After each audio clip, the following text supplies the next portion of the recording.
تاسو اکثر تاسو وګورئ خپل دوستانو رشتہ دارو ته کنه مونږ خپل ځان له ټایم نه ورکو، مور پلار له ټایم نه ورکو، ښځو بچو له ټایم نه ورکو، یاران دوستان په ټاپ باندې زمونږ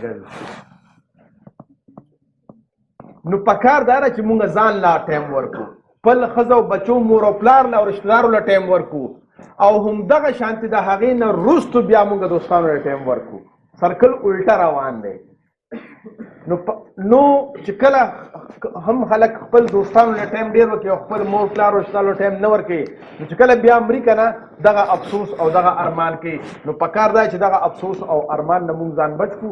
نن مونږ سره موقع ده. اوس تاسو دا ولیکئ چې ستاسو په ژوند کې کوم داسې یو ډېر غټ ارمان چې زه به دا یو غټ کار کول غواړم.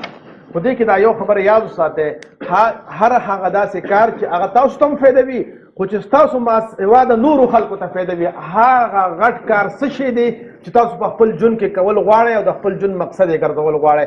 ځان سره ولیکئ، دا تپوس ته نه زه نه کوم، دا به ځان سره ولیکئ، کور کې به په دې باندې سوچ وکړئ او موږ به سټریټیجیز وو چې هغه به تاسو څنګه حاصلوئ. صحیح ده جي؟ بعضې خلک داسې ژوند کې لکه چې اړومري بانه، او بعضې خلک داسې مړه شي لکه چې اړو پیدا شوي نو. تاسو کې نیوټن چا لیدی دی؟ آینسټاین چا لیدی دی؟ سیګمنډ فرایډ چا لیدلی دی؟ نیلسن منډیلا چا لیدلی دی؟ ګاندھی چا لیدلی دی؟ باچا خان چا لیدلی دی؟ چا هم نه لیدلی، خو نن هم په کتابونو کې ژوندی دی او نن هم خلک یادوي.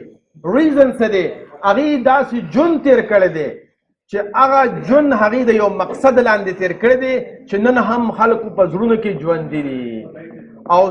او کله کله مونږ داسې ژوند تېرو چې مړه شو نو د مرګ هم پته نه لګي او دغه شانتې زمونږ د قبر هم پته نه لګي. نو د هغې ریزن دا دی چې چا هم په ژوند کې یو مقصد جوړ کړی دی نو هغه تل تر تله ګویا د خلکو په زړونو کې ژوندي وي. او چې څوک د مقصد لاندې ژوند نه تېروي نو چې هغه مړ شي نو د هر څه سره ختم شي. نو پکار دا ده چې مونږ د یو مقصد لاندې ژوند تېر کړو.